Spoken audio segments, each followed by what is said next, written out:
I'm making barbecue beef brisket in the Instant Pot pressure cooker. If you want an expert, watch a different video. I've made this a few times. I think it's pretty hard to screw up. I have here 6 pounds of beef brisket.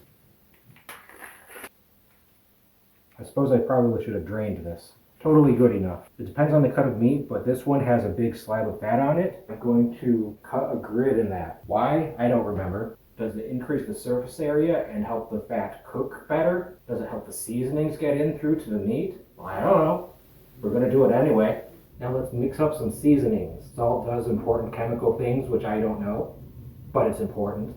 Everything else is, I believe, just for flavor, so do what you want. Let's just put in a bunch. Put a bunch in a bowl. Mix together.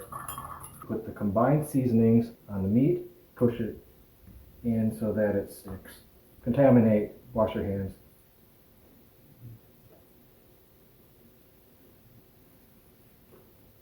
Plastic wrap. Just put it in the refrigerator and let it sit for a couple hours at least, or ideally overnight. I have a 6-quart Instant Pot here, and it doesn't look like this chunk of meat is going to fit in it. Yeah, probably not. So I'm going to try to cut it in half. Putting a little bit of olive oil into the pot and set it to saute. Now I will try to sear the meat, which I believe is just for texture. I don't think that it really matters. After a couple minutes, turn it over. After a couple minutes on this side, put in the next piece. Now it's time for a flip. Now I take this out. Turn the pot off. And now it's time to deglaze. Let's scrape all this stuff off that got stuck up to the bottom. It's stuck there pretty good. So I'm going to put in some beef broth. Beef broth needs to go in there anyway, so I might as well put some in there now to help loosen that up. It feels pretty smooth now, so I think that's good. Ideally, when you have a piece of meat with a layer of fat on it, you would want to lay the meat flat in the pot with the fat side up. However, space is limited, and top priority is just getting it in there at all. So there you go. There's the fat side, which I will put on the top-ish. Now I'll put in the rest of the beef broth. Hickory flavor. Let's put in some orange zest. Why not? Let's put in the orange juice. I think it needs a little bit more liquid, so I am adding some soy sauce. Yeah, I think that looks pretty good. And now a special hello to Lynn with Instant Pot customer support. I'm going to pressure cook for 90 minutes, an hour and a half. Amount of time could be more or less depending on how much you're cooking. Pressure cook, and it has defaulted to 3 minutes. That's completely wrong. Increase that. 1 hour, 30 minutes. And you just don't press anything and it will start on its own.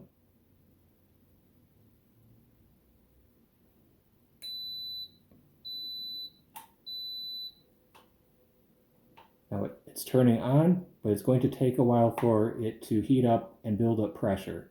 The timer doesn't start until it's up to pressure. So we have to just wait.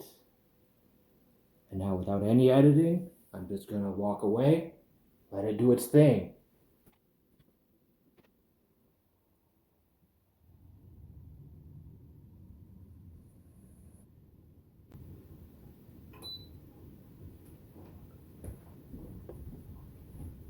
And so with that beep, that means that it's up to pressure and the timer can start counting down from 1 hour and 30 minutes.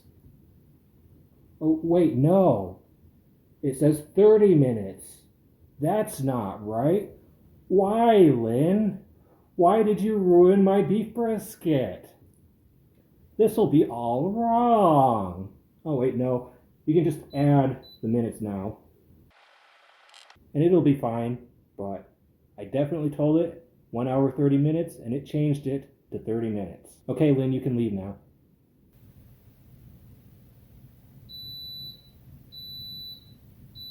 Now you might think that that beeping means that we're done, but we're not. The pressure cooking time is over. Now we've got to do 10 minutes longer for natural release.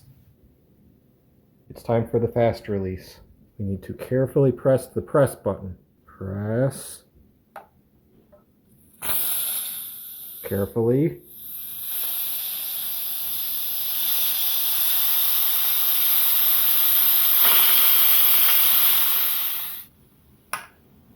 Okay, once the metal thing drops down, it's safe to remove the lid.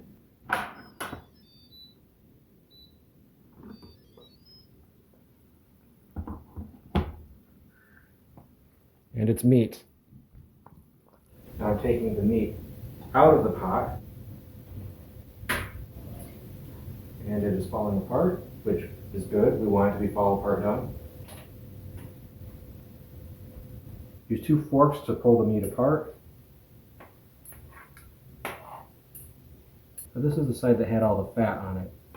We want to remove that. That's no good. So there's a lot of liquid in here. What I like to do is dump out most of it, but leave like half an inch in there. Well, really, I fill this up. Whatever's left is left. Then I take this meat that's shredded already, put it back in there, let it soak up some of the juices and the seasonings.